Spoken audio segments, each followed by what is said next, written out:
Os irmãos com a paz do Senhor. Quem está feliz com Jesus hoje? Encontra uma pessoa bonita do seu lado e dê um sorriso para ela. Ficou difícil? Estou feliz de estar aqui. Fiquei extremamente abençoado com as duas palavras que foram pregadas aqui, pelo menos da hora que eu cheguei até esse momento. E se o culto terminasse agora, eu já estaria extremamente satisfeito, porque Deus fala de todas as formas. Mas, como me foi dada a oportunidade, eu quero ministrar uma palavra do coração de Deus ao coração de vocês. Amém? Em reverência à leitura da palavra, vamos estar em pé? Isso aqui é uma aeróbica santa, né? Ginástica santa. Abra sua Bíblia comigo no Evangelho de João, capítulo de número 4. Deus está aqui. João, capítulo de número 4, versículo de número 13 a seguir. Está escrito assim: E afirmou-lhe Jesus: Quem beber desta água tornará a ter sede. Aquele, porém, que beber da água que eu lhe der, nunca mais terá sede.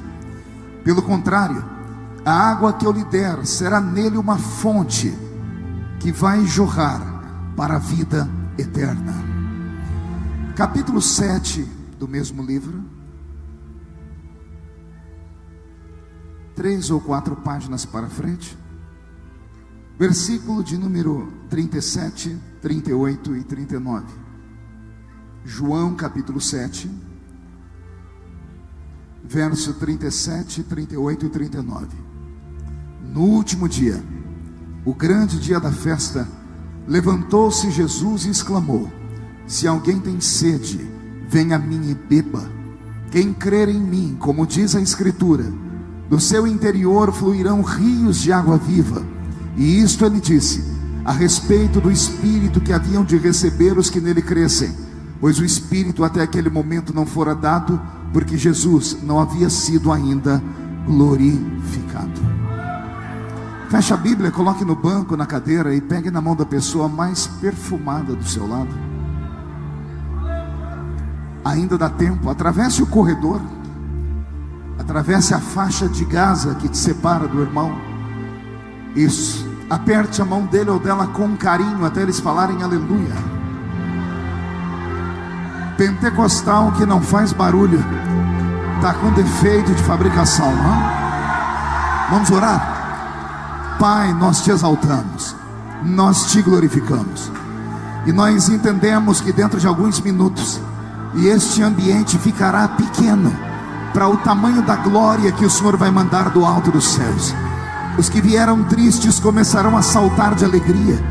Os que vieram se arrastando não voltam para casa se arrastando. Hoje voltarão voando nas asas de um novo tempo. E antes que eu comece a revelar os seus oráculos, cerque este lugar com a sua glória.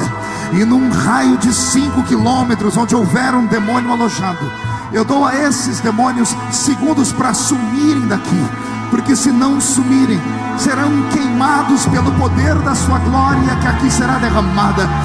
Rasga o céu sobre o congresso dos militantes nesta noite.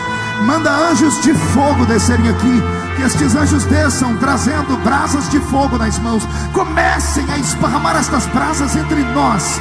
E onde houver um crente cheio do Espírito Santo, pega ele nesta noite, Jesus. Pega agora. Agora. Agora, meu Senhor.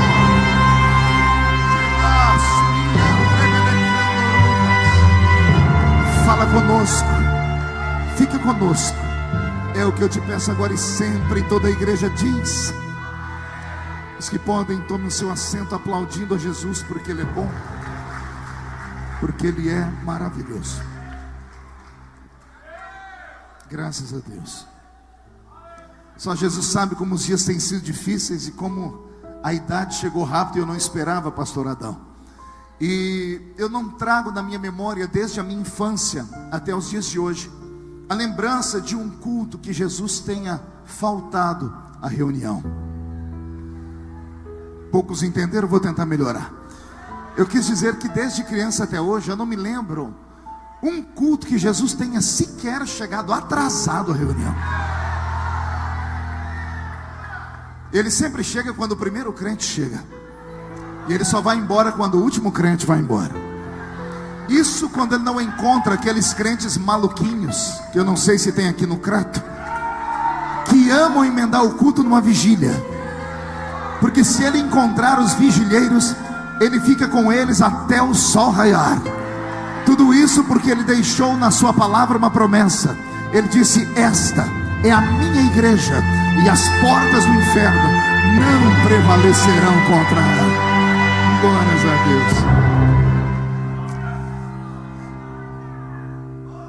Eu quero falar hoje algo sobre-humano, por isso eu peço bastante atenção.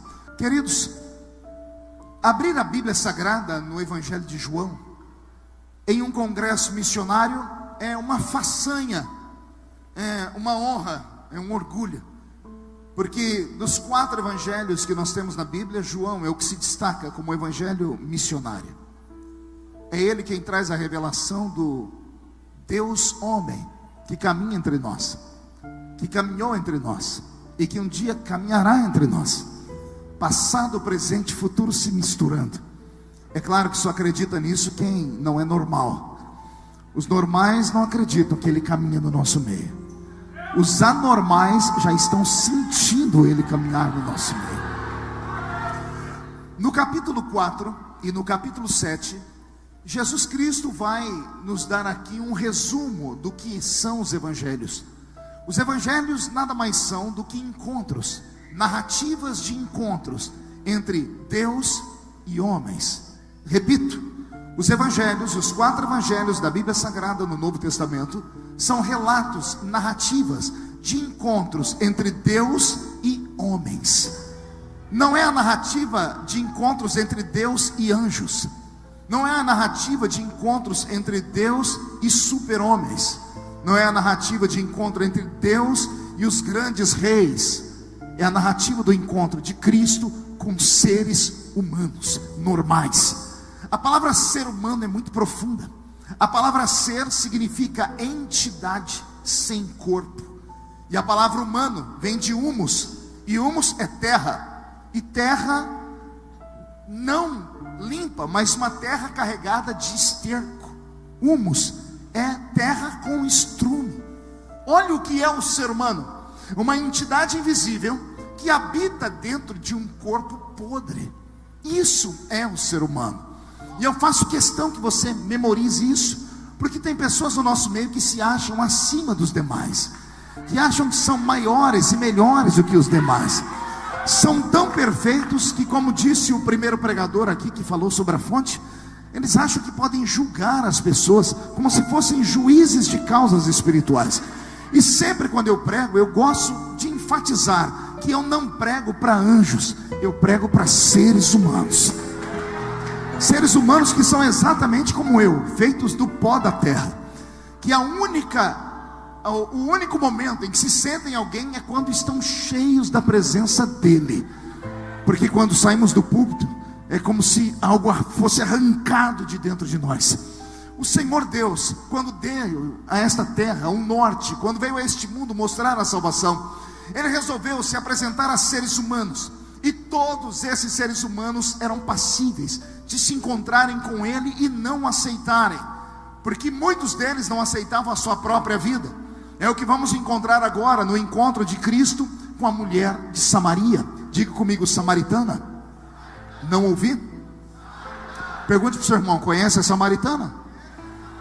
Vem comigo, me deixa te apresentar ela. A mulher samaritana, a Bíblia Sagrada não nos fala o nome dela. A Bíblia Sagrada nos nega maiores informações. O que sabemos dela saiu da boca de Cristo. Jesus, no diálogo com ela, acabou revelando que ela não era uma mulher comum, era uma mulher que havia passado por 5 casamentos e estava agora vivendo uma vida em adultério, porque ela estava com um homem que não era dela.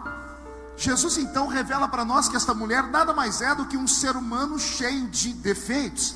Pior, uma mulher naquele mundo antigo, para ter a vida que ela tinha, Era uma pessoa que arriscava todos os dias a sua própria existência, porque naquele tempo, tanto os samaritanos quanto os judeus sabiam muito bem como tratar um adúltero. Adúlteros eram tratados na base da pedrada, eram levados para o meio de praça pública e eram mortos, assassinados por outras pessoas que possivelmente haviam cometido adultério. É esta mulher que vai cruzar o caminho do meu Salvador. Mas para falar deste encontro, eu tenho que te carregar para o centro da Bíblia Sagrada e te fazer entender que Jesus está caminhando naquela terra poeirenta da Palestina. Ele está vindo por um caminho de um ponto A que vai ligá-lo a um ponto B. Quem conhece aquele lugar por onde Jesus Cristo passou sabe que nenhum judeu jamais faria o caminho que Jesus fez. O destino dele não era Samaria ou Samária, como escrito no original. O destino de Jesus não era a terra dos samaritanos. O destino dele era pregar para judeus. Diga comigo, judeus. Não ouvi?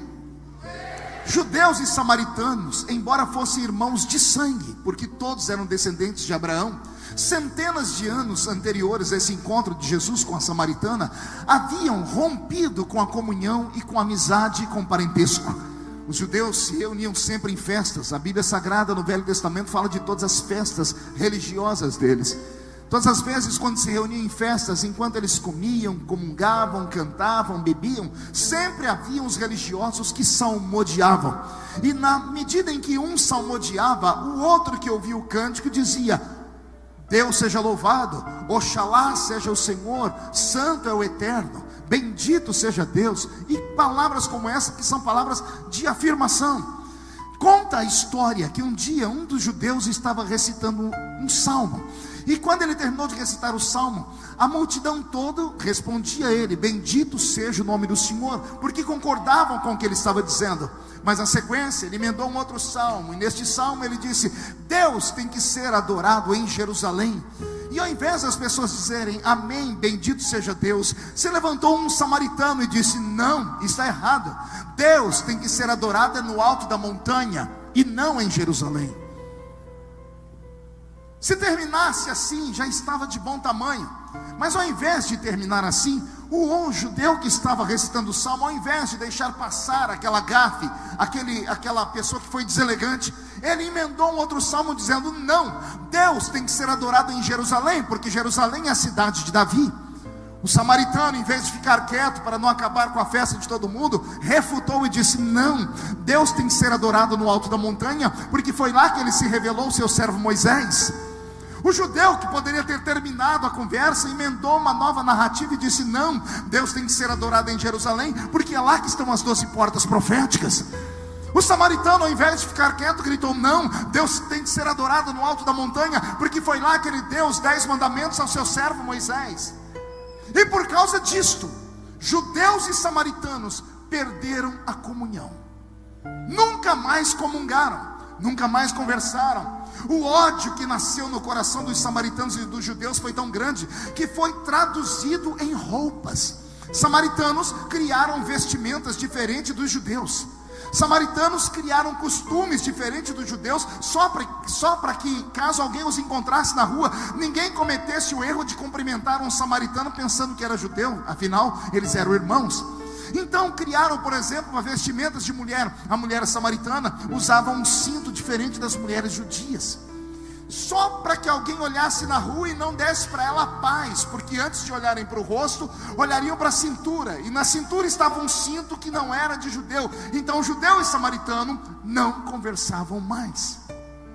Quando eu leio esse texto e rememorei essa história, eu confesso a vocês, eu fico extremamente triste.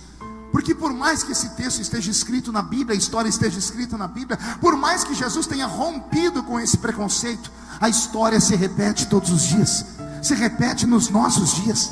Há poucos dias atrás, na minha cidade, numa cidadezinha pequena onde eu moro, Orlândia, 2 irmãs de 2 igrejas diferentes se encontraram em um ponto de ônibus. Uma não conhecia a outra, mas crente não precisa conhecer crente para saber que um crente é crente, né? O crente tem algo dentro dele que testifica com o outro. Foi isso que a Bíblia Sagrada nos diz: o que está em ti testifica com o que está em mim, que todos nós somos filhos do mesmo Deus. E uma olhou para a outra, que olhou para uma e disse assim: a senhora é crente, né? E a outra disse: graças a Deus. E ficaram em pé, deram um abraço, 3 beijinhos. Se terminasse aqui, tinha sido uma benção.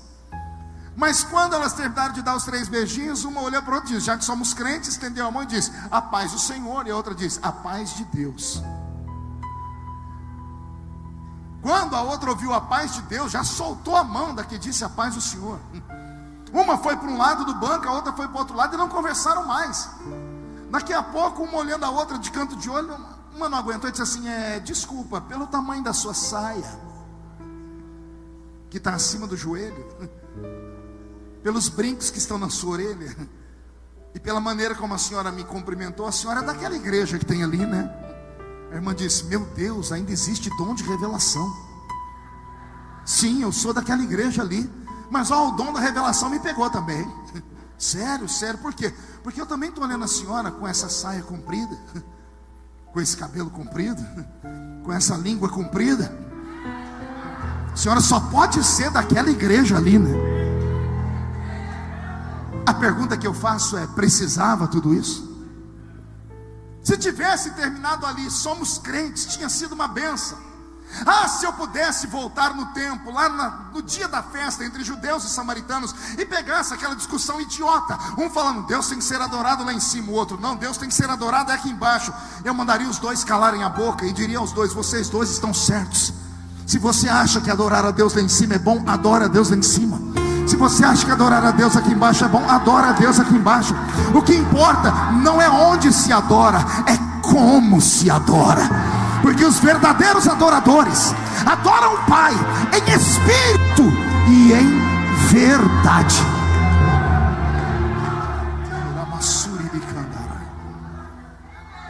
É esta mulher que sai de casa de manhãzinha, sai da cidade de Sicar. Diga comigo: Sicar. A cidade de Sicar estava distante 25 minutos a pé do poço de Jacó. Aquela mulher saiu de casa pela manhã com um cântaro no seu ombro. Ela saiu de casa em busca de água. Foi andando pelo centro da avenida da cidade de Sicar, cumprimentando todas as pessoas, dizendo: shalom, shalom, shalom. E todas as pessoas dizendo: shalom, shalom, shalom. Mas quando a mulher passava, os mesmos que diziam paz olhavam um para o outro e diziam: lá vai a prostituta de luxo. Lá vai a mulher que já teve 5 maridos, e agora ela está com um que não é dela. Por que ninguém apedrejava ela, pastor? Só há uma explicação. Pergunte qual? Ela era amante de alguém muito importante, possivelmente um político, ou um pastor, o sacerdote da cidade. Porque quem é que ia tocar naquela que era concubina do que mandava na vida pública da cidade? Quem é que iria tocar naquela que era concubina do líder religioso da cidade? Então as pessoas faziam vistas grossas, não matavam ela por respeito àquele que ela amava. Mas todo mundo, quando ela passava, diziam: lá vai a prostituta. Eu tenho um pensamento, pergunte qual? Essa mulher não vem de uma família normal. Nenhuma mulher se tornava prostituta porque queria no mundo antigo. No mundo antigo, uma mulher, para se tornar prostituta, ela tinha que passar por uma desgraça na vida. Que tipo de desgraça, pastor? Toda mulher que era violentada, estuprada, violada pelos parentes, pelos vizinhos, por pessoas desconhecidas, recaía sobre ela o peso do estupro. Quem conhece a história do Oriente Médio sabe disso. Se você ler a história de Jesus encontrando a mulher adúltera, quem lembra da mulher adúltera? Aquela que cruzou o caminho de Jesus. Jesus diz: quem não tem pecado, atire. Lembram o que aconteceu com ela? Trouxeram a mulher porque ela foi pega no ato do adultério. Foi pega no ato. Se ela foi pega no ato, ninguém adultera sozinha, sim ou não? Ela estava adulterando com alguém. Pegaram ela no ato, mas cadê o homem? Por que não arrastaram o homem para ser apedrejado também? Por que só arrastaram a mulher? Porque a cultura daquele mundo antigo, do Oriente Médio, era assim: uma mulher era estuprada porque ela dava ousadia. Era isso que se passava na cabeça deles. Então, se a mulher deu ousadia, por isso elas usavam a burca, que era uma roupa que tapava todo o corpo, só deixando os olhos para fora, exatamente para não serem cobiçadas. Então, se a mulher foi cobiçada, pensavam eles, é porque ela deu a ousadia, então a culpa é dela. Quando o pai de família descobriu que a sua filha tinha sido estuprada, violentada, ao invés de amparar a filha, ele expulsava a filha de casa. Todas as meninas violentadas e estupradas eram mandadas para fora da cidade, para não morrerem de fome. Eram abraçadas pelas donas de casa de prostituição e iam viver na zona do Baixo Meretrício. Esta mulher da Bíblia Sagrada, a mulher samaritana, não é só a mulher que vai buscar água. Ela é uma mulher que todos os homens que cruzaram o caminho dela arrancaram um pedaço dela. Todos os homens que a enxergaram queriam um pedaço dela. Por isso ela teve 5 maridos. E agora ela estava com um cesto que não era dela. Ela era acostumada a ser cobiçada e desejada. Mas me parece que nesse dia de manhã ela saiu de casa e fez uma oração ao Deus de Abraão. Digo eu, não a Bíblia. Acredito cegamente que ela, quando acordou de manhã, olhou para a vida dela, olhou para o espelho e viu que ela nunca foi feliz. Que todo homem que cruzou o caminho dela arrancou um pedaço dela. Ela fez um juramento naquele dia: nenhum homem mais abusa de mim. Nenhum homem mais abusa de mim. Eu prefiro morrer do que um homem me abusar. Pois bem, ela saiu de casa. Do outro lado, longe da cidade, está vindo Jesus com 12 discípulos. Os discípulos vinham na frente, abrindo caminho, o mestre vinha atrás, em contemplação. Era assim que os mestres e os discípulos andavam: discípulos à frente, uma espécie de guarda-costa, e o mestre atrás, em contemplação. Os discípulos vêm por aquela estrada poeirenta de Israel. De repente eles passam e vem uma placa que indica uma estrada que vai para a terra de Samaria, escrito Sicar, Samaria ou Samaria. E eles sabem que se entrarem na terra de Samaria, eles vão economizar 1h30 de viagem ao destino para onde eles vão pregar. Mas se entrarem na terra de Samaria, eles vão ficar impuros, porque quem pisa em terra de malditos, amaldiçoado é. Então os discípulos de Jesus, por serem judeus e saber que Jesus é judeu, eles passaram e ignoraram a placa e preferiram dar a volta ao redor da cidade toda, só para não pisarem em Samaria. Eles estão caminhando, até que um começa a fazer aquilo que todo bom crente faz: começa a murmurar, começa a dizer: aí é a terra dos adoradores da montanha, aí é a terra dos cintos diferentes, aí é a terra disso, daquilo. Estão debochando da religião dos outros. Quando alguém resolve perguntar: o que o senhor acha, Jesus? Eles olham para trás: o que o senhor acha, Jesus? Jesus? Alguém viu Jesus?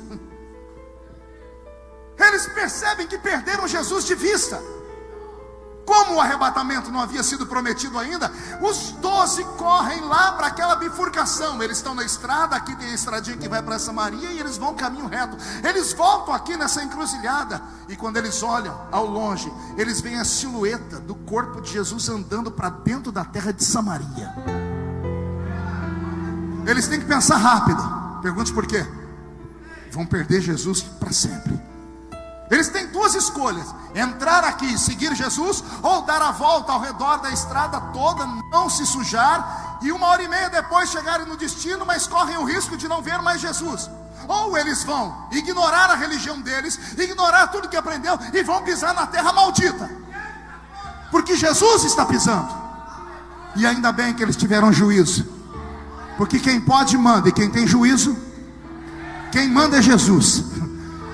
E Jesus entrou na terra. Quer ser abençoado? Segue Ele, vai atrás dele, não perca Jesus de vista. Eu imagino aqueles 12 homens andando, senhores, a cada 6 passos eles parando, um encostando no outro, levantando o pé e tirando a poeira do pé, porque a terra é maldita. Mais 6 passos tirando a poeira do pé, porque a terra é maldita. Tire o olhar das costas de Jesus agora, tente enxergar o rosto do Nazareno. Se eu conheço Jesus, os olhos dele estavam brilhando. Ele não entrou ali à toa. Ele entrou ali porque o pai dele ouviu a oração daquela samaritana. A samaritana não queria mais uma vida de miséria. Ela disse que nenhum homem mais tocava nela. Então o pai disse assim: filho, vai se encontrar com ela, que você vai mudar a vida dela hoje. É a única explicação para Jesus quebrar a lei judaica e entrar na terra de Samaria. É a única explicação.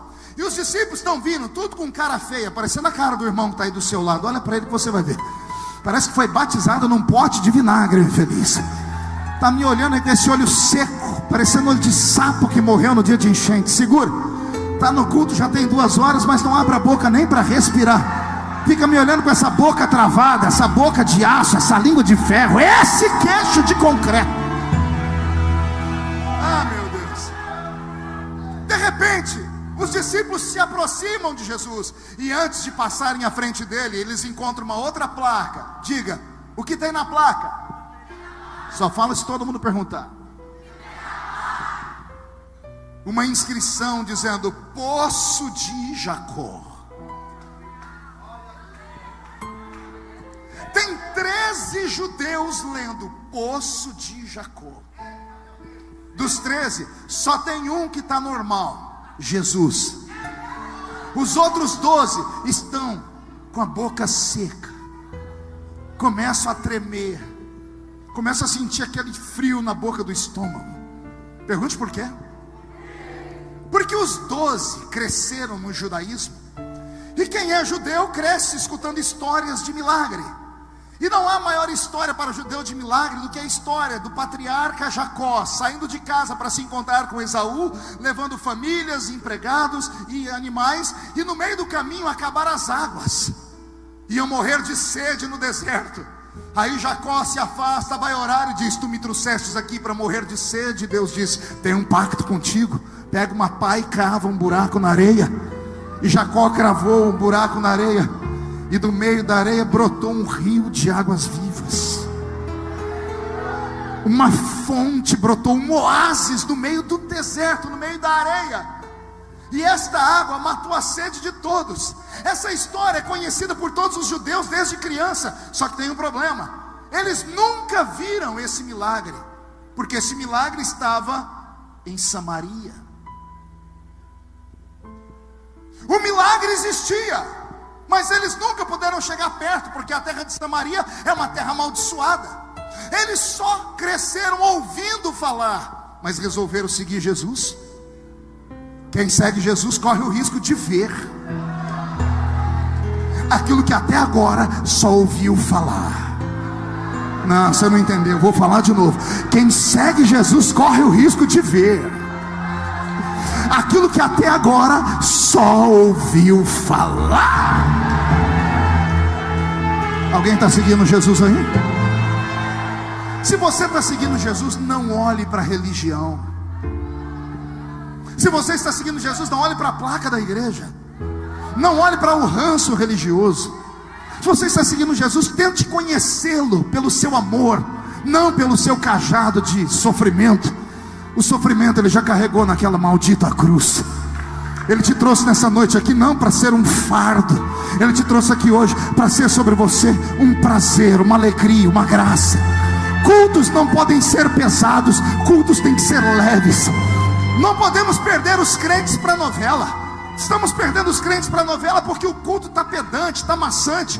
Os crentes estão deixando de ir na igreja porque assistir o Big Brother está sendo melhor, mais interessante, porque só vão na igreja para apanhar. O mundo já bate na gente 24 horas. Quando eu entro aqui dentro, eu não entro para apanhar, eu entro para ser curado, entro para receber milagre.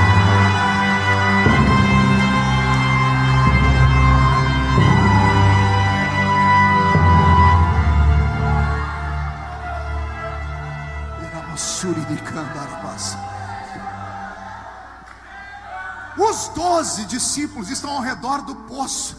Eles estão sentindo o cheiro da terra molhada. Eles estão ouvindo barulho de águas vivas lá de baixo. E agora que eles estão encantados, porque eles estão vendo aquilo que só ouviram falar, quando eles acham que aprenderam de tudo, penso eu em Jesus fazendo assim, ó. Todo mundo olhando para ele, ele dizendo: gente, tá quente aqui, não é? Que calor. Pessoal, eu estou com sede, alguém aí pode me dar um copo d'água? E aí começam os problemas. Os 12 discípulos, um olha para outro, que olha para um, e ninguém tem um cântaro, ninguém tem um balde, ninguém tem uma caneca, ninguém tem uma xícara para dar água para ele. Jesus nunca pediu nada para eles. É a primeira vez que ele vai pedir: eu tenho sede, me dê um copo d'água.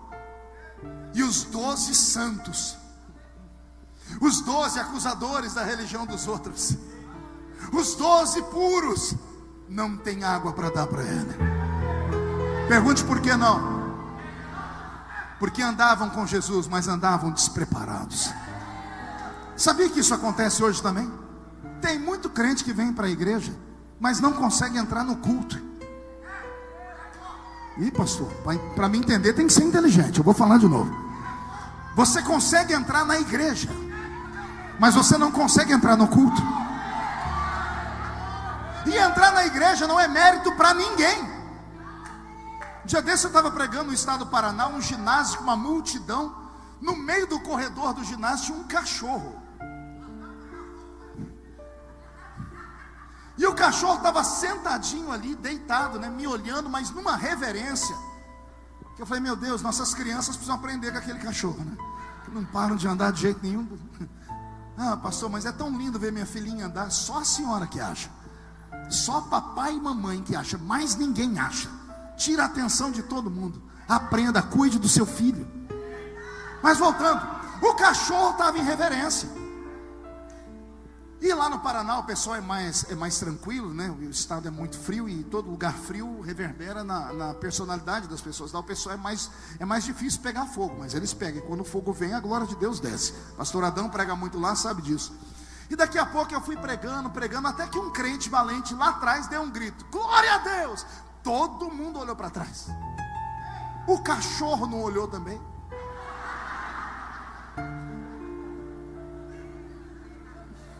E eu só olhando aquele cachorro. Daqui a pouco, do outro lado, outro deu glória a Deus. Todo mundo olhou para trás e o cachorro olhou também. Eu falei: meu Deus, esse cachorro deve congregar nessa igreja. Daqui a pouco a glória de Deus desceu e o povo vibrou. Quando todo mundo deu aquele grito, falaram em línguas e adoraram, o cachorro não empolgou? Deitadinho, ele levantou a cabeça, todo mundo gritando, o cachorro fez assim: au! Um diácono do lado do púlpito pulou e gritou: eita, que o cachorro ficou crente. E eu estava com raiva, eu disse: ficou não. Ele disse: ficou sim. Em vez do infeliz ficar quieto, discutiu comigo. Eu falei: esse cachorro não está crente. Ele disse: o senhor não escutou ele dar glória a Deus? Eu disse: eu escutei ele latir. Ele disse: e eu interpretei.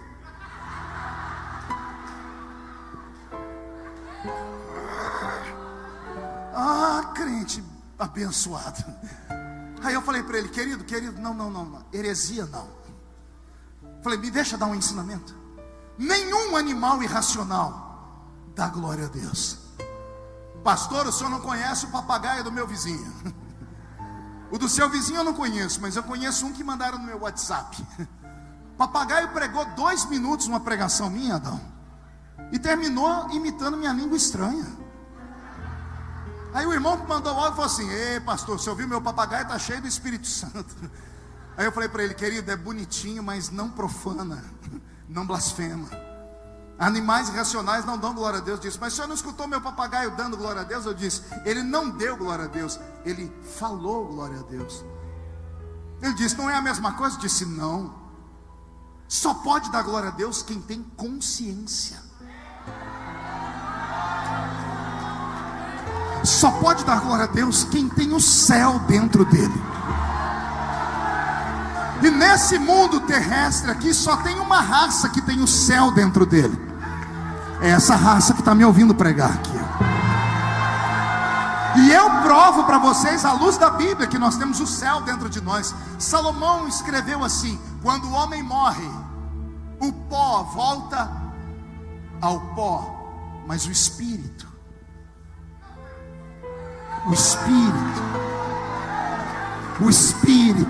esse volta para o céu, porque veio de lá, volta para Deus. Só pode dar glória a Deus quem tem o céu dentro dele. Animais racionais não podem dar glória a Deus, porque eles não têm o céu dentro deles. E quando eu ensinava isso para aquele irmão, eu disse assim: é por isso que criaram aquela piada. Por que o cachorro entrou na igreja? Porque a porta estava aberta. Ou seja, muitas pessoas conseguem entrar na igreja, arrastam seus corpos para a igreja, sentam nos bancos da igreja, mas não saem dali. O apóstolo Paulo ensina isso aos coríntios: quando vocês se ajuntam, nada acontece, porque vocês só entram na igreja. Mas quando vocês se ajuntam, e uns têm salmos, louvores, e outros têm testemunhos, palavra, aí vocês saem da terra e entram nas regiões celestiais. Ei, começamos a falar com Deus na igreja, mas terminamos nas regiões celestiais. É por isso, e somente por isso, que o irmão do seu lado já falou em línguas, ficou em pé, levantou a mão, deu glória a Deus, e o outro aí do seu lado está com essa cara feia, parecendo que chupou limão. É porque uns entraram na igreja, mas já tem uns aqui que saíram da igreja, estão no céu comigo agora. Só quem está nas regiões celestiais não dá um grito agora não, dá um berro de glória a Deus bem alto. Vai suiando, rebelecada na baceira.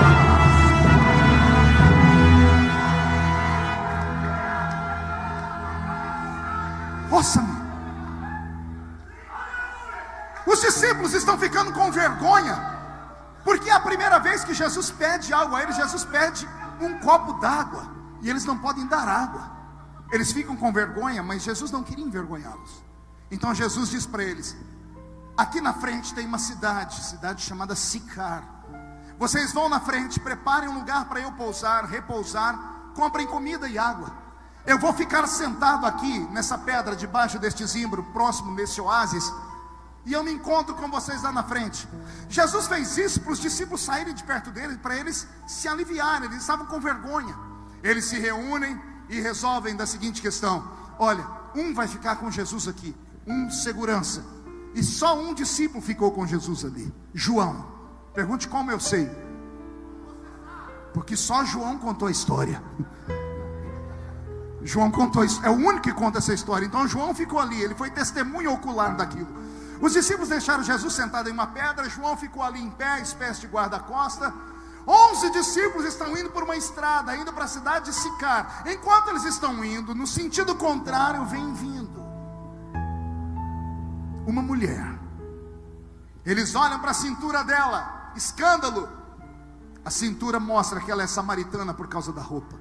Eles olham para o ombro dela, ela tem o que eles não têm, um cântaro. E ela está indo de onde eles estavam vindo. Agora vem a parte mais bonita, pergunte qual? 11 discípulos estão indo, amém? 11 apóstolos, amém?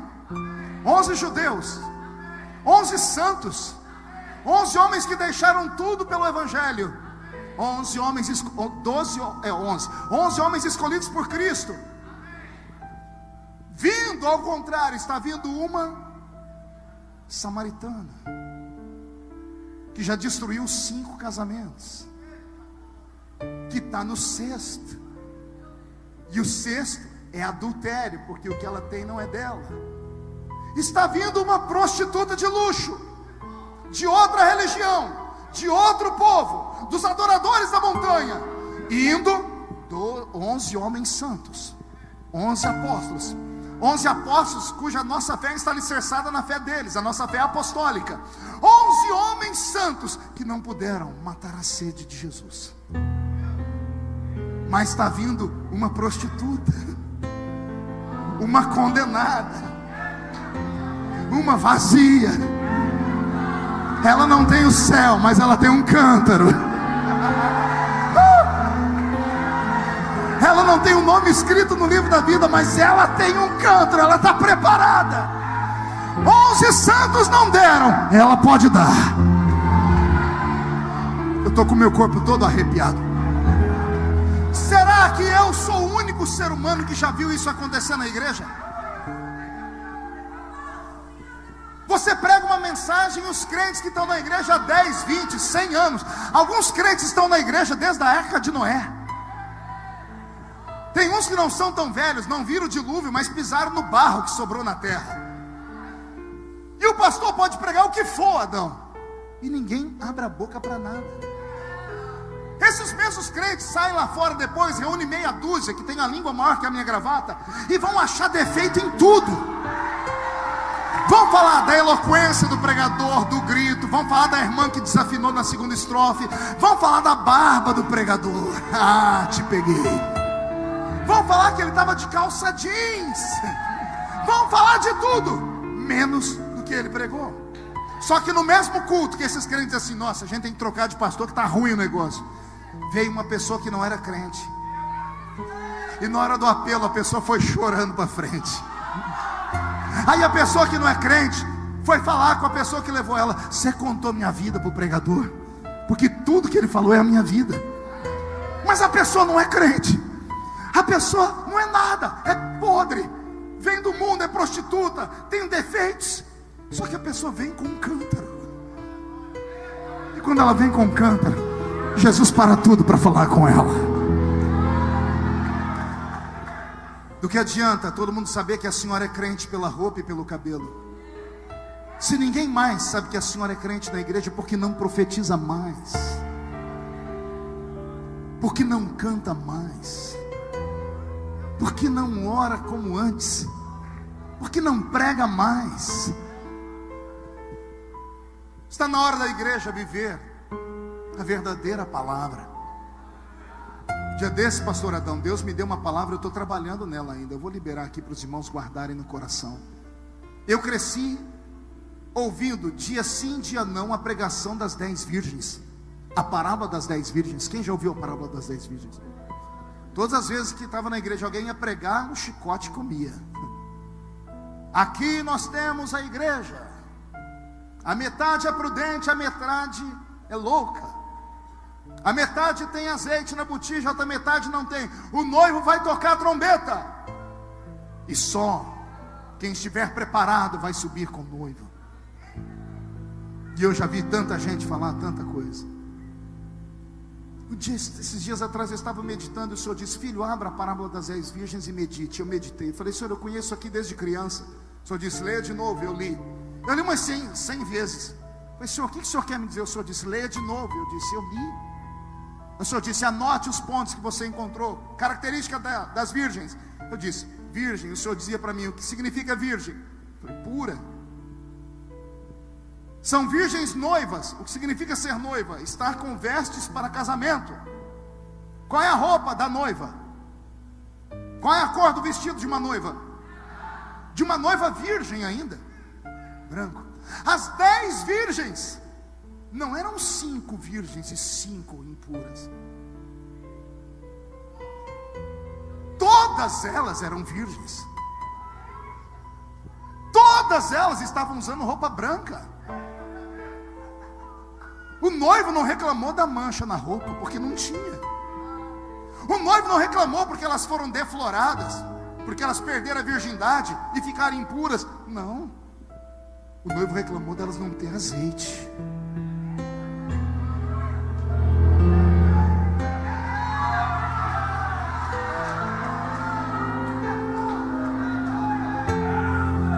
A vida inteira se preocuparam com as minhas vestes.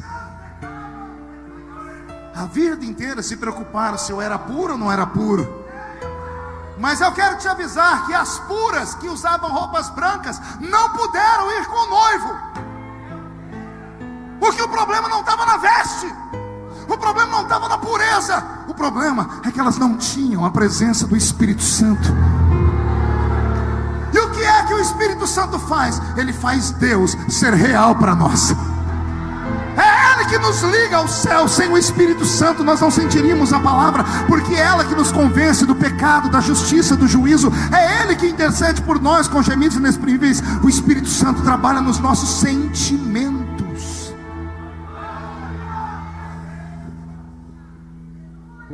Do que adianta andar ao lado dele despreparado?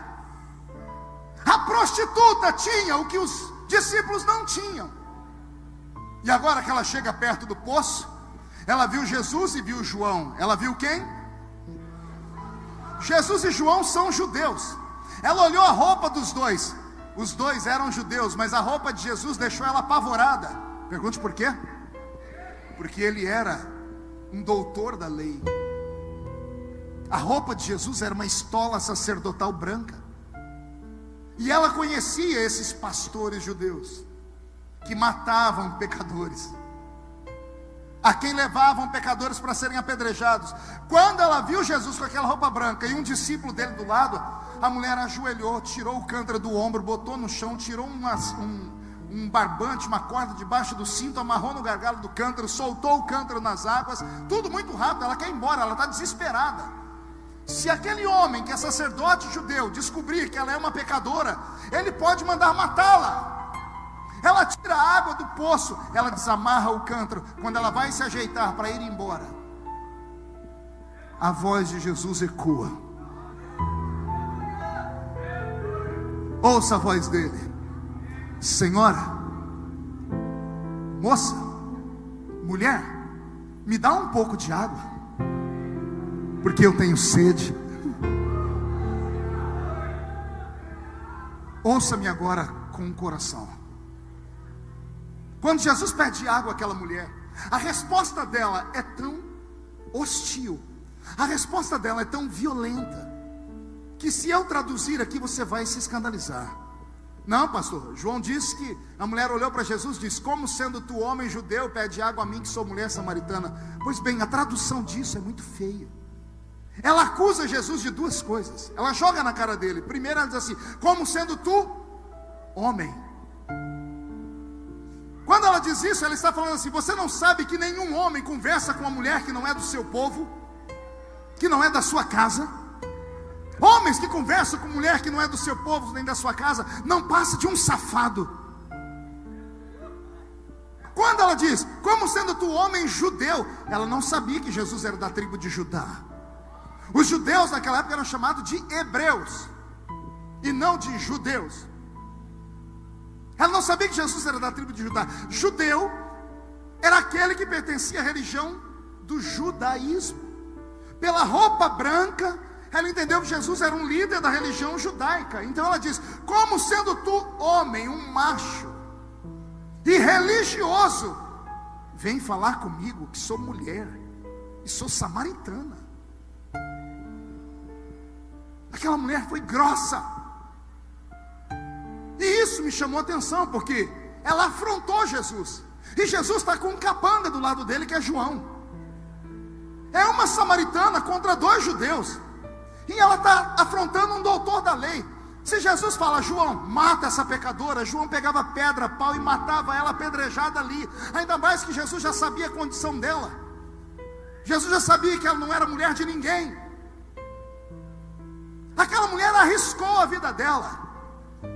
E é isso que chama a minha atenção. E eu fico, ao invés de ficar bravo, eu fico emocionado.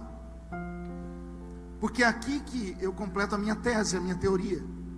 Quando ela afronta Jesus, deve ter sido por causa da oração que ela fez em casa. Nenhum homem mais toque em mim. Ela achou que Jesus era mais um. Ela achou que Jesus era mais um. Ela achou que Jesus estava cantando ela. Ela achou que Jesus estava se insinuando para levar ela para a cama, como todo mundo levou. E como ela fez um propósito: nenhum homem toca mais em mim. Ela diz: eu morro, mas ninguém toca mais em mim.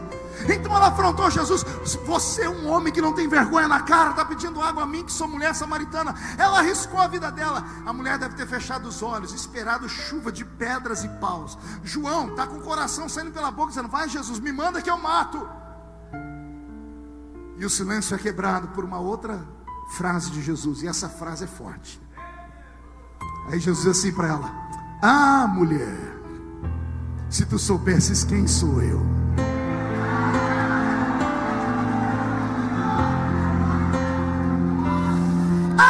Mulher, se tu soubesses quem sou eu te daria água. Te daria uma água que quem bebe dela nunca mais tem sede.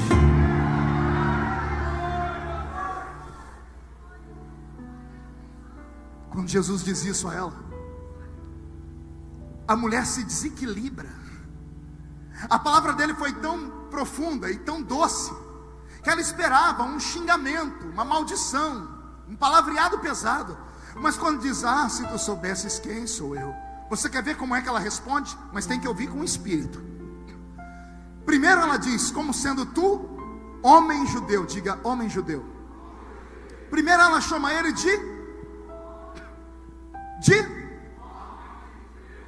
as duas palavras de. Olha como muda.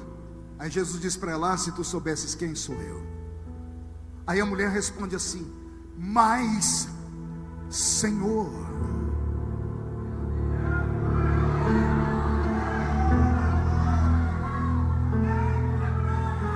Primeiro ele era um homem judeu, agora não é mais homem judeu, agora ele é Senhor.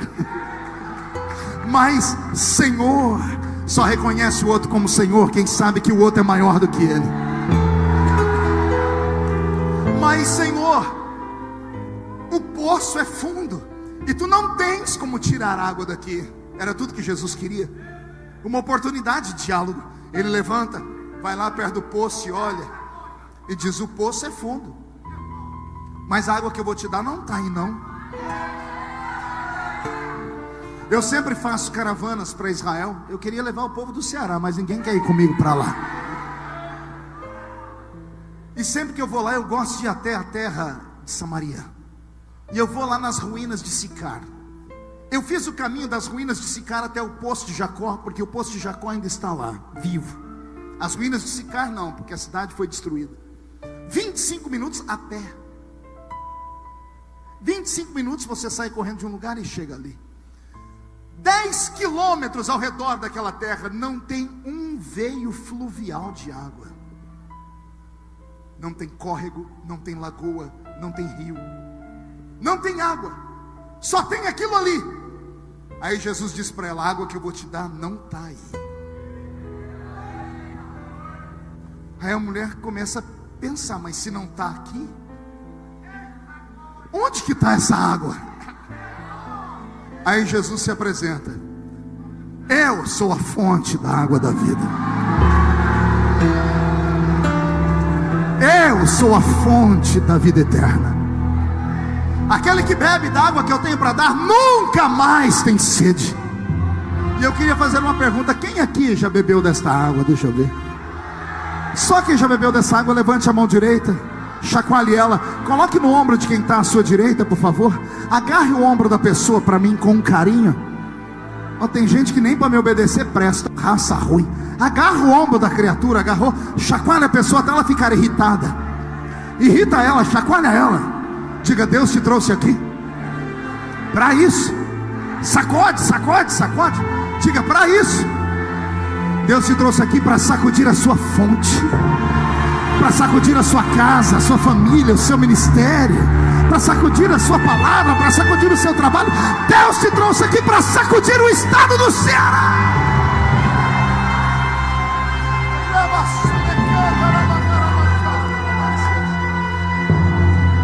Oh, glória. Aleluia. Sente. Jesus olhou para a mulher e disse assim: se as minhas palavras permanecerem dentro de você, vai nascer dentro de você uma fonte. Uma fonte que vai jorrar para a vida eterna. Diga comigo, fonte. Não ouvi? E memoriza aí. Você lembra a distância que eu falei? De Sicar até o poço de Jacó, 25 minutos a pé. Quantos minutos? O diálogo daquela mulher com Jesus não durou 15 minutos. Foi a pregação mais rápida que Jesus fez. 15 minutos no máximo. Eu fiz o teste, eu soltei um canto lá dentro, tirei água. Não deu mais que 15 minutos de conversa. 25 com 15 40. A mulher ficou tão apaixonada que ela deixou o canto e voltou correndo para a cidade. Ela veio andando, gastou 25. Foi correndo, gastou só 20. Porque eu fiz o trajeto correndo para ter certeza. 40 com 20, 60 minutos é igual a uma? Ah, se você soubesse o que Deus pode fazer na sua vida em uma hora. Ah, se você soubesse. Aquela mulher saiu de casa 1 hora atrás como prostituta de luxo. 1 hora depois ela volta como a maior missionária do Novo Testamento. A maior missionária. Ela entrou na cidade e não foi falar no Facebook não, viu? Ela não foi postar no Instagram não. Ela chegou na cidade, não foi falar com a vizinha não. Ela foi para o centro da cidade e começou a gritar: eu encontrei o Messias! Eu encontrei o Messias! E a Bíblia diz: e toda a cidade de Sicar, vou repetir, e toda a cidade de Sicar desceu no poço para ver Jesus. Depois de um culto no poço, o povo voltou maravilhado, dando glória a Deus. Encontraram a mulher no meio fio da rua, sentada chorando, e disseram: agora cremos, não porque te ouvimos, cremos porque vimos que ainda existe profeta em Israel. Ah, se você soubesse o que Deus pode fazer na sua vida nesta hora. Ei, me ouça.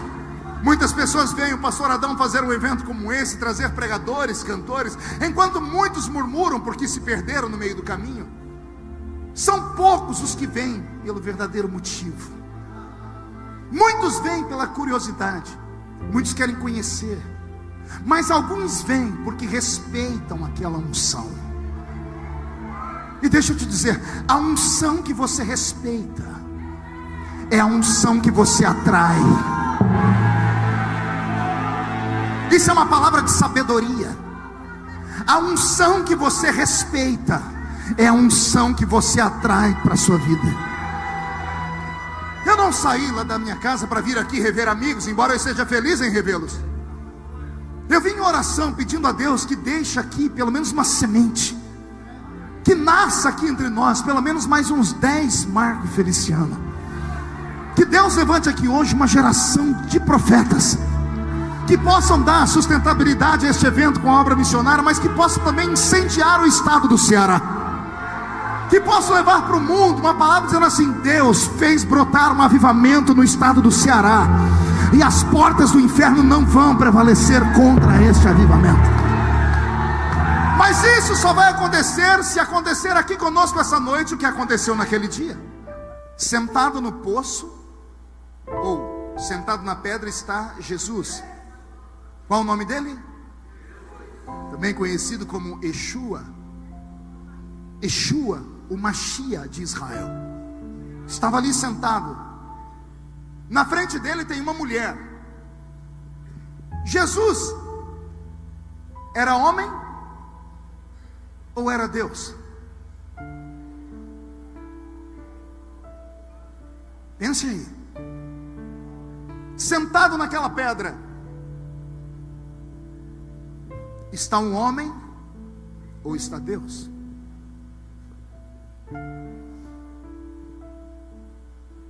Jesus era meio homem e meio Deus? Não, não era um ser híbrido. Ele era um semideus? Não. Então ele era homem e era Deus. Sentado naquela pedra então está Deus e está homem. Pedindo água à mulher, está o homem, está Deus, ou está os dois? Vem comigo, mergulha, é profundo. Quem está pedindo água? Ele está pedindo água só a uma mulher? Ou aquela mulher representa a humanidade? Ali está um debate entre a criatura e o Criador. O Criador é dono de tudo, sim ou não? Mas o Criador está dizendo: tem uma coisa que só você pode fazer por mim. Para isso eu te criei. Só você pode matar a minha sede. Pegou? Deus está sentado naquela pedra, olhando para a raça humana, dizendo assim: mata a minha sede.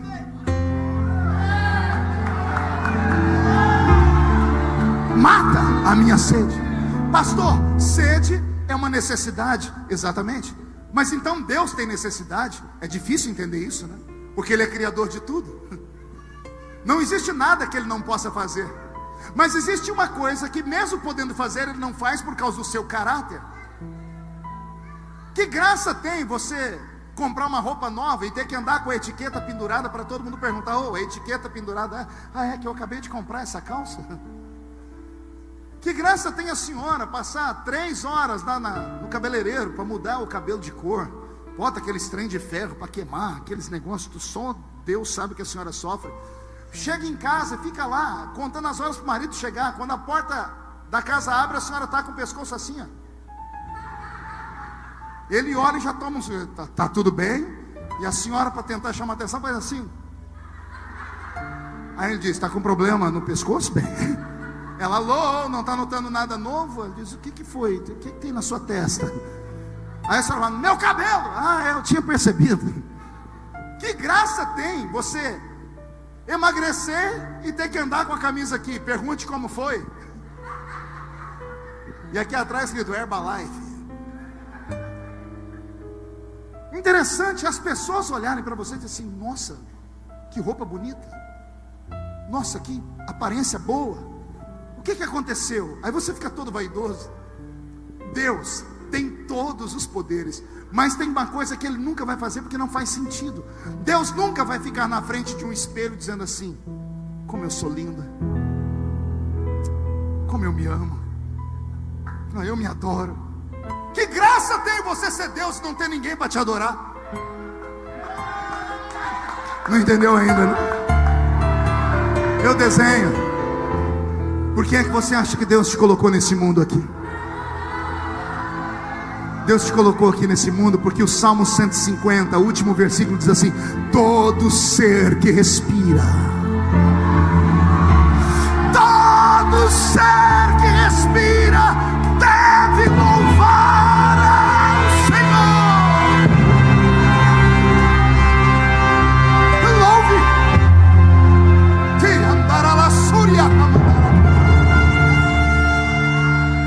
Foi para isso que Deus te fez. Os nossos cultos estão mudando. Os cultos de antigamente, a figura central era Cristo, e esse era adorado, glorificado, aplaudido, amado. A figura do culto moderno é o homem. A mensagem é para massagear o ego, como você encontrar um emprego, como você ser feliz no casamento, como você conseguir ficar mais bonitinho mesmo tendo essa barba estranha. Nossos cultos estão virando reuniões de autoajuda. Nossos pastores estão deixando de ser pastores e pregadores para serem coachings, para serem motivadores. Quer ouvir uma mensagem de autoajuda? Não precisa ir ouvir um pregador. Vá numa banca de revista e compre o último livro do Dr. Laer Ribeiro, 52 razões porque mesmo vesgo eu pareço Brad Pitt. Eu não venho à igreja para receber autoajuda. Eu venho à igreja para receber a ajuda do alto. Essa é boa, essa veio agora. Eu venho aqui para receber a ajuda do alto. E do alto vem o Espírito Santo, e com ele vem línguas, vem profecia, vem interpretação, vem a palavra do conhecimento, vem expulsar demônios, vem curar os enfermos, vem discernir os espíritos. Eu não entro aqui dentro para aplaudir o homem, eu entro aqui dentro para ver Deus operar, e Ele ainda opera. Quem crê nisso?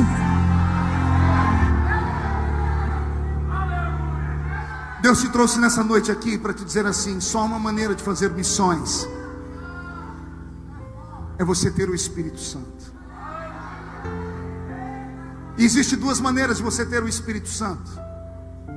Você pode ter o Espírito Santo como aquela mulher teve, ou você pode ter o Espírito Santo como os discípulos de Jesus tiveram. No capítulo 4, Jesus disse para aquela mulher: eu vou te dar um presente. Se as minhas palavras estiverem em você, eu vou colocar dentro de você meia dúzia, lembrou? Vou colocar dentro de você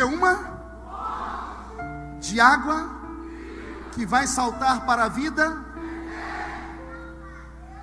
fonte para a vida eterna. Fonte que salta para a vida eterna. Isso aqui está falando da conversão. O primeiro contato do homem com o Espírito Santo é para conversão. Quando o Espírito Santo vem morar aqui, ele limpa a casa e a gente recebe uma fonte, a salvação. Essa fonte jorra para a vida eterna. Existem duas maneiras de você ter o Espírito Santo. Jesus disse para aquela mulher: eu vou te dar uma fonte. Uma semana depois, Jesus está conversando com os discípulos e está todo mundo igual um irmão do seu lado aí, todo mundo borocochô. Aí Jesus percebe que tem alguma coisa estranha. Ele chama Pedro e diz: Pedro, o que está acontecendo? E Pedro, como é aquele que não aguenta ficar com a língua na boca, foi: Senhor, está todo mundo bravo com o senhor aí. O que foi, Pedro? Semana passada lá, ué. O que foi que semana passada? Aquela zinha lá. Que zinha, Pedro? Aquela samaritanazinha lá. E o que tem a samaritana? João contou para nós. O quê? Que o Senhor deu um presente para ela, uma tal de fonte que jorra para a vida eterna. E daí, Pedro? E daí que nós estamos com o Senhor há 3 anos e até agora o Senhor não deu para nós nenhuma xícara dessa água. E para aquelazinha lá o Senhor já deu logo uma fonte. Eu imagino Jesus dando uma gargalhada, dizendo assim: esse é o problema, chama a patota lá, vem todo mundo. Aí vem todo mundo olhando para Pedro, olhando para Jesus, falando: Pedro, cagueta. E Pedro, gente, ele tem revelação. Daqui a pouco Jesus fala: vocês estão bravos porque eu dei para uma samaritana uma fonte? Vocês acham que eu sou injusto? Eu conheci ela em 15 minutos e dei uma fonte. Vocês estão comigo há 3 anos. Vocês acham mesmo que eu não dei essa fonte para vocês? Pedro, sim, senhor. Onde é que você arrumou coragem para pular de madrugada de um barco em cima de um rio, agitada a água, e andar em cima das águas? Pedro engasgando, e Jesus falando: Pedro, só não teme a morte quem tem a fonte da água da vida, Pedro. Tiago e João, onde é que vocês dois arrumaram coragem para chegar em mim e falar assim: a gente pode orar para cair fogo e destruir aquela cidade lá, porque não receberam a gente bem? Só não leva afronta para casa quem tem a fonte da água da vida. Vocês outros 9 aí, como é que os demônios respeitam vocês e as enfermidades saem? Porque vocês têm a fonte. Eu imagino agora 12 crianças, 12 homens parecendo meninos com o olhinho brilhando, um falando para o outro: eu tenho, e o outro: eu também. Estão dizendo: eu sabia que eu tinha. De repente Jesus para e diz: ei, calma. Para aquela mulher eu dei uma fonte. Eu dei a mesma fonte para vocês há 3 anos. O que vocês fizeram com a fonte? Explica, Senhor, explico.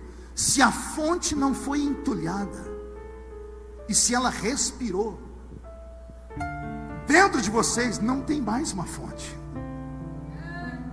Agora tem um rio. Um rio de águas vivas. Pegou aí ou não?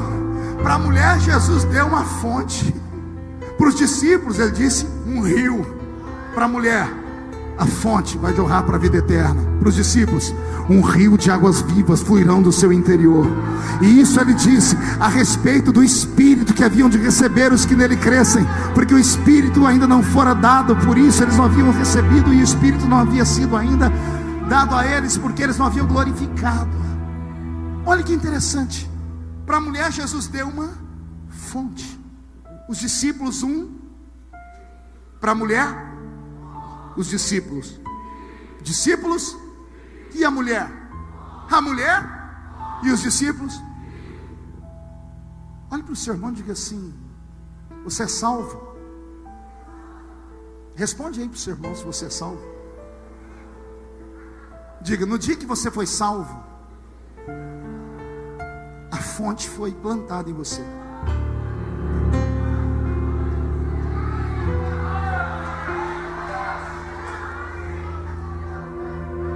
Uns estão dando glória a Deus, e teve um monte de gente que fez assim, ó. Eu te entendo. Você compreendeu a pregação. Deixa eu te fazer uma pergunta. O que é que você fez com a sua fonte?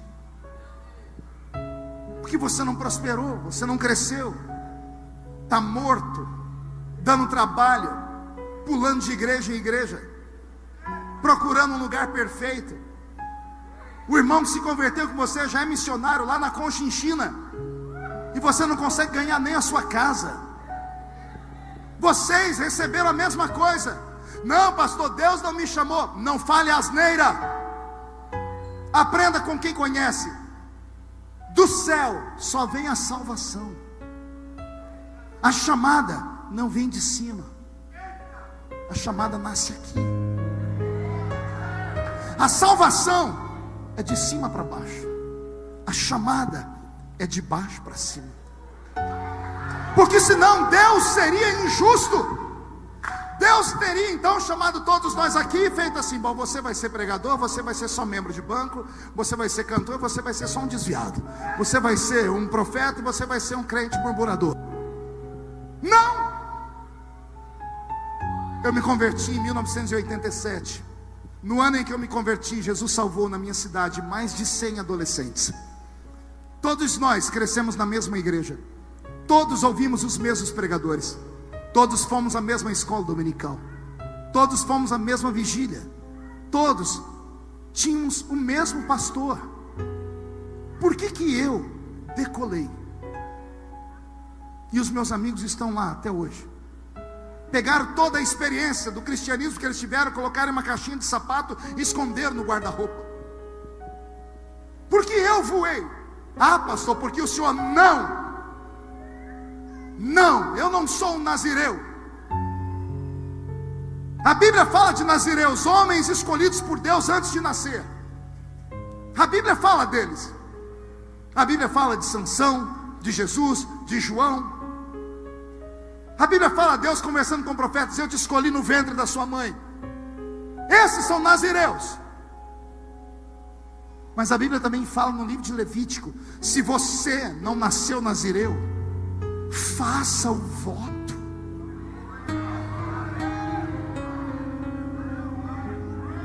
Entendeu? Se você não nasceu escolhido, se entregue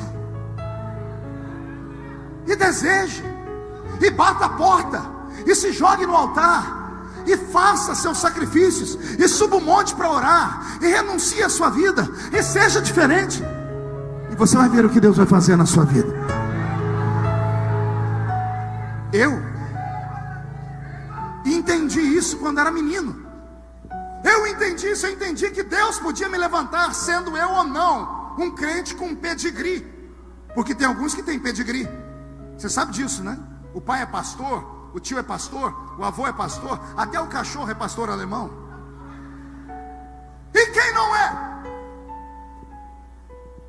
E quem não tem nada? Vai ficar dependendo dos outros? Eu me lembro como se fosse hoje. Eu tinha 15 para 16 anos. O pastor José Bispo dos Santos, no púlpito, disse: Deus falou comigo essa madrugada e me mandou chamar 3 meninos aqui na frente, que Ele vai usar poderosamente na palavra. Ele disse: vem aqui para frente. Elias Chaves, lá foi o Elias. Flávio Felipe Antônio, lá foi o Flavinho. Ele disse: Marco. Quando ele falou Marco, levantou 5. Nome de pobre é uma tristeza, né? Tinha 5 Marcos na igreja. Aí ele falou: não, são todos os 5, não, é só um, é o Marco Belisário. Quando ele falou Belisário, Belisário foi para frente. Os outros sentaram e eu sentei. O pastor começou a orar por esses meninos, a igreja ficou de pé, mas caiu uma unção na igreja. E eu, ao invés de sentir alegria pelos meus irmãos, eu senti uma inveja. Me deu uma dor aqui dentro. E eu comecei a brigar com Deus. Eu disse: o Elias, a mãe, dirige o círculo de oração, eu entendo. O Flavinho, o pai dele era pastor batista e virou assembleiano, eu entendo. O Marco Belisário, o pai dele é um dos obreiros mais antigos da igreja, eu entendo. Quer dizer que o senhor só chama quem vem de família? E eu, que não tenho ninguém crente em casa? No meio da oração, como existe um Deus no céu, eu peguei minha Bíblia rasgadinha e minha harpa, saí andando pelas ruas da cidade. Eu morava com 12 pessoas em 2 cômodos. Eu fui andando pelas ruas da cidade brigando. Eu disse: Deus, eu quero. Eu não tenho, mas eu acredito.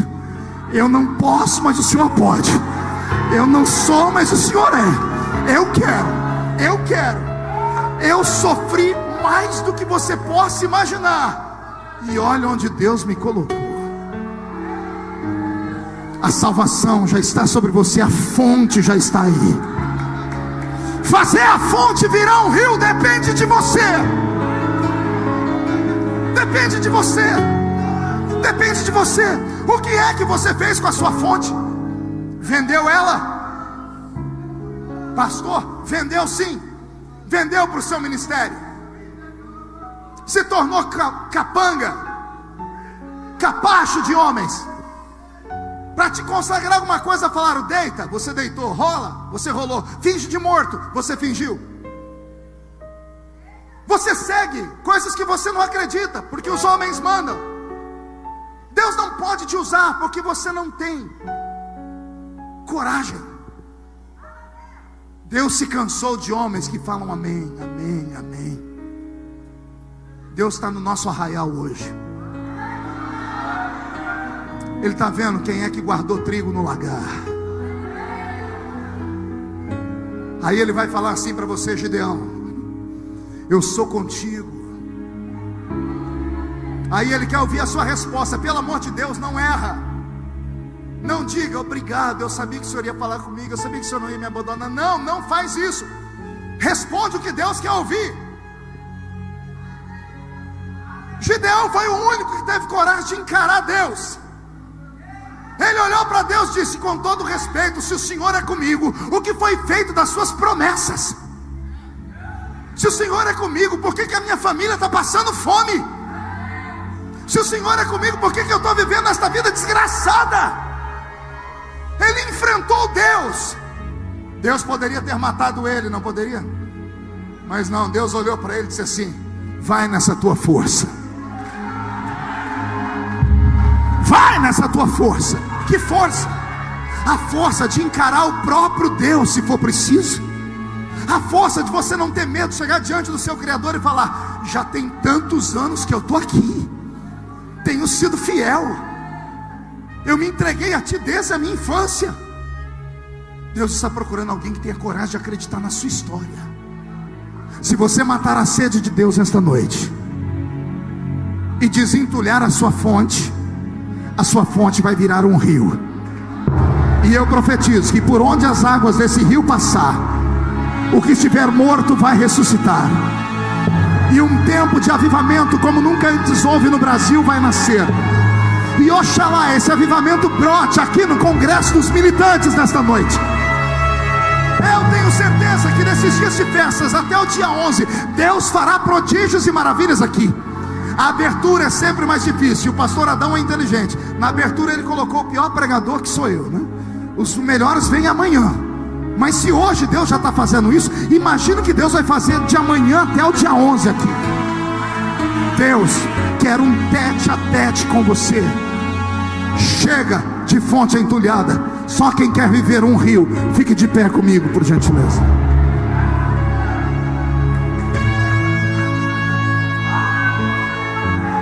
Eu vou fazer um convite. Feche os olhos. Eu não sei se alguém vai ter coragem de atender o meu convite, mas eu vou ter coragem de fazer. Eu não quero orar para pular, para cair, para... Se acontecer, seja o que Deus quiser. Mas eu passei dessa fase de só querer ouvir barulho, porque o barulho começa e termina antes do culto acabar. Agora, quando há uma transformação no coração, quando há lágrimas nos olhos, isso dura para sempre. Com muita humildade, porque eu não sou melhor do que você. Com muita humildade, eu queria orar aqui por homens e mulheres que tenham coragem de dizer assim: pastor, a minha fonte está entulhada, e já tem tempos. Eu perdi tudo, acabei ficando até orgulhoso, e o orgulho me arrancou do jardim, e hoje eu caminho em terra seca. Chega mais perto, pode chegar bem perto. Pegue na mão de quem está do seu lado.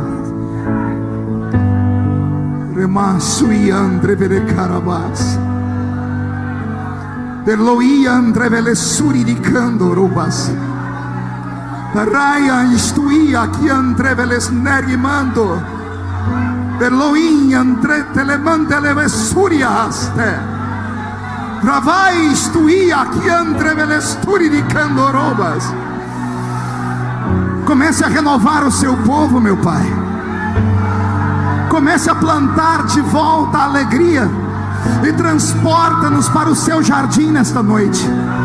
Mostra a sua glória nesta noite. Os batizados com o Espírito Santo sejam renovados. Os que nunca falaram em línguas sejam batizados com o Espírito Santo agora. Transforma, Senhor, o ministério do seu filho, o ministério da sua filha. Eu tiro esse minuto sagrado só para abençoar esta geração. Nenhum dos que vieram à frente voltarão do mesmo jeito para casa. Eu profetizo uma transformação, uma mudança tão radical, que quando acordarem amanhã de manhã não vão se reconhecer quando olharem para o espelho. Eu profetizo que ministérios estão nascendo aqui nessa noite. Eu profetizo que um tempo de glória cai sobre o estado do Ceará como nunca antes aconteceu. Eu acredito que aqui do meio o Senhor está separando alguns homens e mulheres para uma obra extraordinária no Brasil.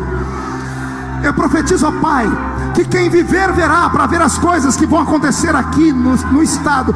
O Congresso dos Militantes será conhecido como um divisor de águas.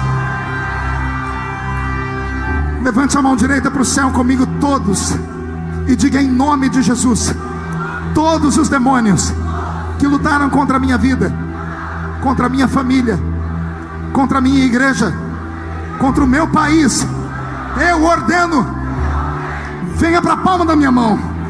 Feche a sua mão com autoridade. Eu vou contar até 3, você vai jogar no chão e vai pisar em cima. E depois que você pisar em cima, você vai abraçar pelo menos 3 pessoas e vai dizer: Jesus vem buscar uma igreja viva, que tem um rio de águas vivas dentro dela. Você nunca mais será o mesmo. 1,5. Sua família sentirá orgulho de você de novo. 2. Quem viver verá o que vai acontecer no estado do Ceará. 2,5. Eu profetizo que a cidade de Crato será chamada de capital do avivamento do estado do Ceará. 3. Jogue no chão. Pise em cima.